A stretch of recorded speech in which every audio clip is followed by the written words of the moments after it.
দেবী দুর্গার আগমনী কোনো বাস্তবধর্মী কাহিনী নয়, বরং এটি একটি পৌরাণিক কাহিনী যা শারদীয় দুর্গাপূজার সময় দেবী দুর্গার মর্তে আগমনের উদযাপনকে বোঝায়।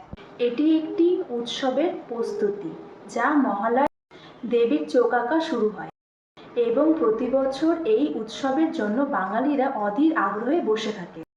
দেবীর আগমনের বাহন যেমন হাতি, ঘোড়া, পালকি, নৌকা এবং আগমনের উপর ভিত্তি করে সারা বছর শুভ অশুভ ফল নির্ধারিত হয় বলে বিশ্বাস করা হয়। 2025 সালে মা দুর্গা গজে অর্থাৎ হাতিতে আগমন হবে, যা অত্যন্ত শুভ এবং বসুন্ধরা শস্য শ্যামল হবে বলে বিশ্বাস করা হয়।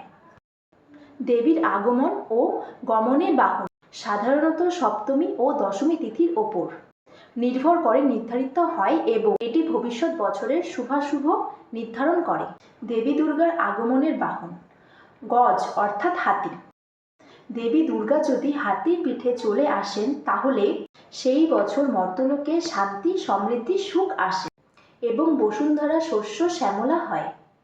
ঘোড়া অর্থাৎ ঘটক।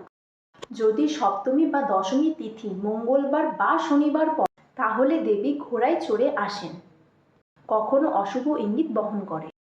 নৌকা।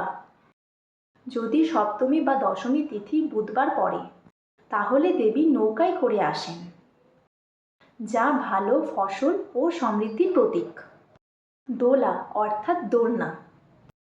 যদি সপ্তমী বা দশমী তিথি বৃহস্পতিবার বা শুক্রবার পড়ে তাহলে দেবী দোলায় অর্থাৎ পালকিতে চড়ে আসেন, যা খরা, দুর্যোগ, মহাবাণীর মতন দুর্যোগের ইঙ্গিত বহন করে।